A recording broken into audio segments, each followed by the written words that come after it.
Hello gamers, and welcome back to another episode of Vidja Game Hunting. This week I've got an insane clearance deal from Fleet Farm, which is a store, if you're not familiar, in the Midwest area that does like farming and ranching supplies, and they also have some outdoor stuff and just some various odds and ends. Not a place you'd expect to find games, but they've carried them. I remember getting NES games, or not NES, Super Nintendo games there when I was a kid. I think I picked up Star Fox there actually, and they just always had this small game section.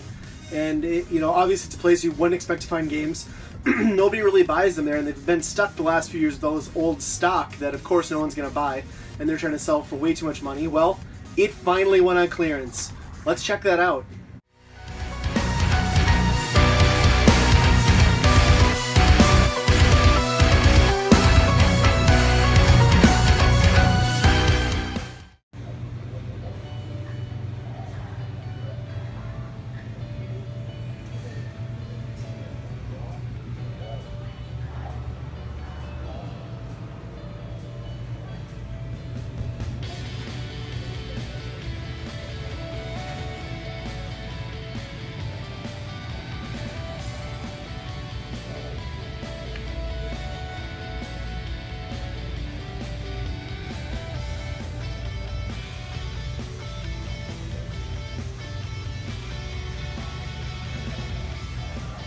Okay, yeah, so as you can see, they've got a ton of games there.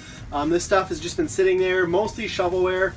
You can imagine it's not the type of store that's going to get in like the biggest new releases as they came out. And I've noticed that they haven't been getting anything in past last gen. But anyway, they're finally clearancing some of this stuff out. So I picked all of this up, filled in a complete bag, $15. Every game I picked up was $1 a piece. Now, there's a big stack of games there, but I actually picked up multiple copies. Picked up 3 copies of most of these games just because I figured I would buy 3 so I could keep one for myself, give one to my nephew, and then I'll just sell another one or trade it off to recoup some of the cost. But first up, I got 3 copies of Guinness World Records, the video game for the Wii.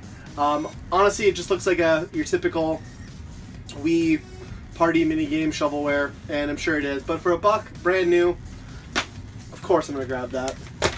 And then to go along with that, for the DS, 3 copies of Guinness World Records, the video game. Again, looks like a mini game compilation. I'm sure it's very similar to the Wii version.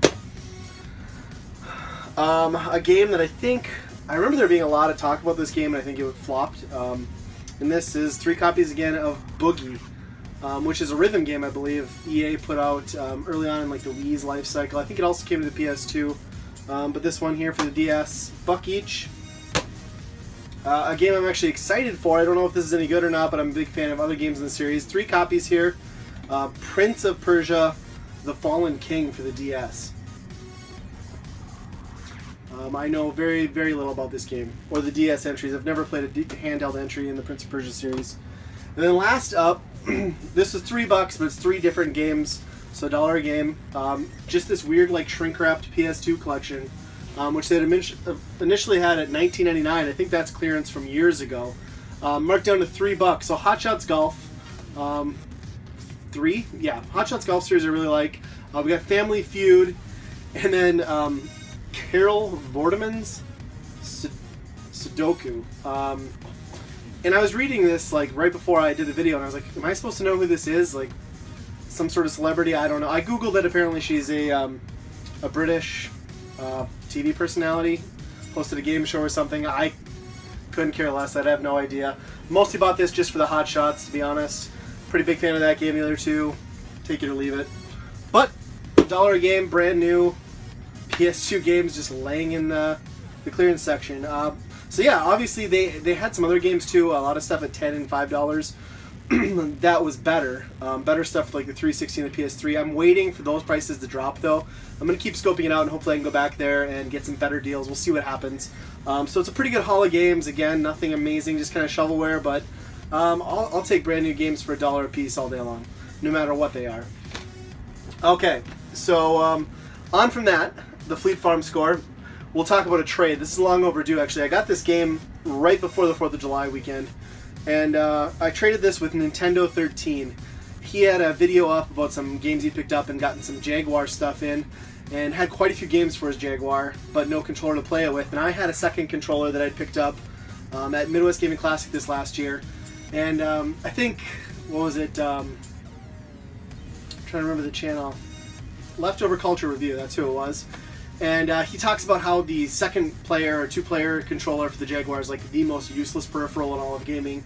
Because one, there's not that many two-player games for the system, and beyond that, there's almost none that you could convince a friend to play with you because they're so god-awful. So I had that controller. I think I tested it, and it sat under my couch for about the last several months, knowing that I'd never use it. So I figured he needs a controller. I'll pick up a game I don't have. We worked out a trade.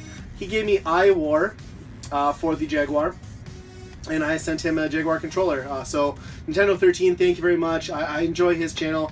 If you guys want to check it out, I strongly recommend it. He has awesome pickups. He's very consistent about getting videos out every few days. He's always got good stuff that he's bought or traded for. I'll leave a link to his channel below in the description. And iWar, it's an interesting game for the Jaguar. It's playable. I understand what I'm doing in it, which for a Jaguar game, that's pretty damn good. Okay, so trade out of the way. Another piece of clearance finds. Target. They haven't had much for clearance for me, but I was walking through over lunch hour one day, and I picked up the Skylanders Swap Force starter pack for the PS4. They had this thing marked down to $5.98, which is just crazy. I have like 3 or 4 other boxed Skylanders and like Disney Infinity boxes that at some point I guess I'll get around to, but for now I'll just add this one to the pile. Okay, on from there. Pawn shops. Let's talk Pawn America. So Pawn America, my favorite pawn shop in town, has been getting a lot more stuff in lately. They've been rearranging their game area, getting more retro in. The prices, unfortunately, on the retro have gone up, but I've cut them slipping on a few other things recently. I've got some footage of their store, so you can check it out.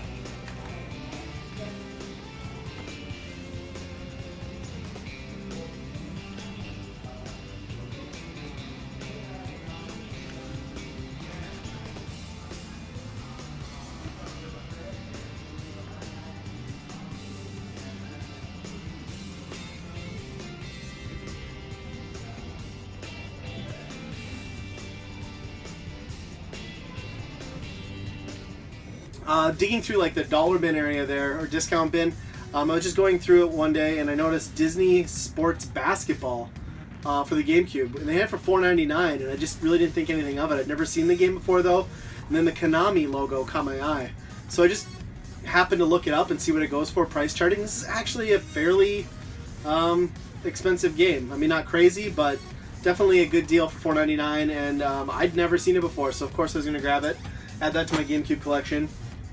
And then I found a few PS4 deals. Life is Strange, which I've heard just nothing but praise about, and this was $7.99, so I picked it up. Haven't gotten a chance to play it yet. And then for $4.99, The Hobbit Lego. I'm a big Lord of the Rings Hobbit fan, and I enjoy the Lego games. They're a nice time waster. For $5, I'm going to add that to the collection. And a couple of Wii U finds here, just both of these at Walmart actually. Walmart's been kind of marking down some of their Wii U stuff, well, a lot of places have. And I picked up a couple games that I've been wanting to get to and just hadn't found at the right price yet.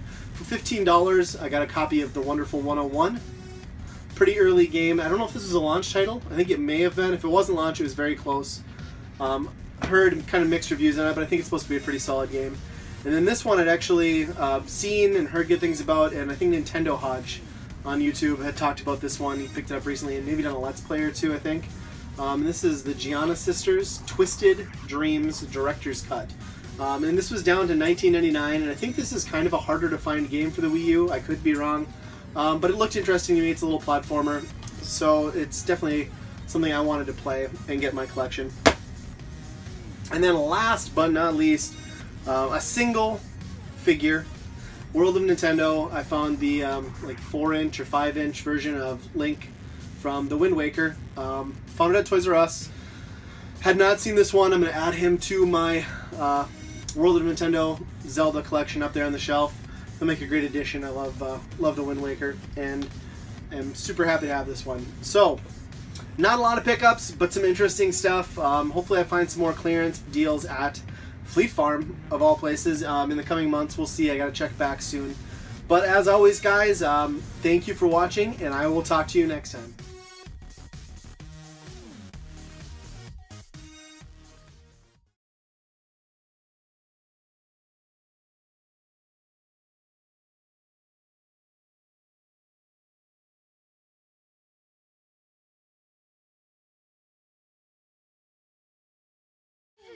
Ah!